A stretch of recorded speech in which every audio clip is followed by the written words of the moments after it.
អ្នកគ្រូទៅមកពីសាលាឥឡូវមកបេះបន្លែទៅស្ល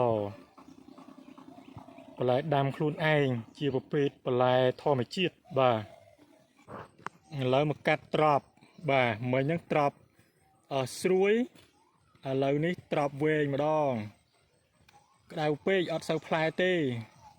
បាទគឺធម្មជាតិសុទ្ធសាធហើយត្រប់នេះបាទ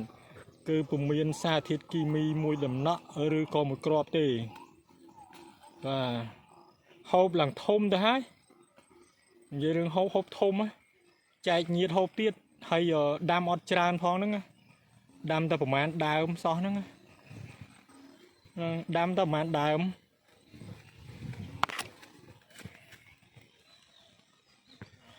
ដាំប្រហែលដល់20ដើមទេ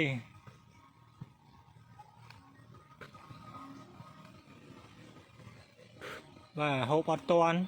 តែកុំក្តៅទេដល់វាក្តៅទៅវាឈប់ផ្លែបាទហើយខ្ញុំក៏អត់ចង់ឲ្យផ្លែទៀតដែរបាទព្រោះពេលថ្ងៃឡើងល្ញម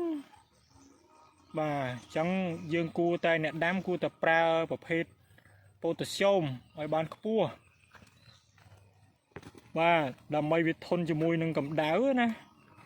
បាទហើយពួកមីក្រូធាតុ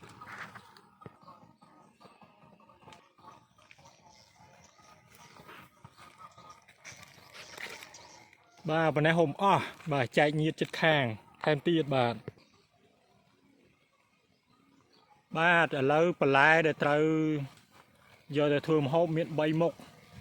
បាទឥឡូវស្ពៃក្តោបនេះក៏ស្ទាបមើលតើកាត់ឲ្យមួយណា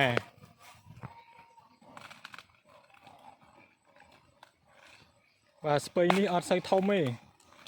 បាទជាប្រភេទក្តោបតូច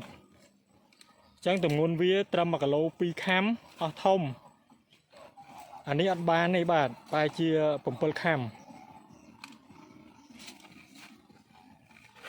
បាទទុកឡើងហូបអត់តាន់ឡើង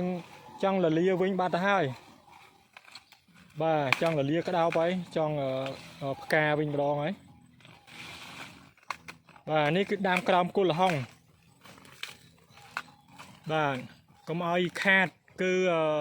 ស្រោចទឹកស្ពៃវាសើមដល់ល្ហុងបាទប៉ុន្តែទៅបានមួយឆ្នាំងតូចមកគ្រួសារតូចគឺល្មម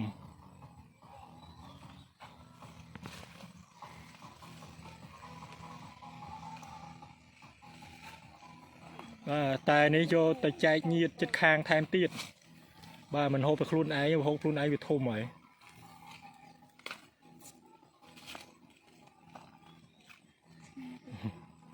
បាទផ្ទះខ្ញុំតែមកក្តោបមកគ្រប់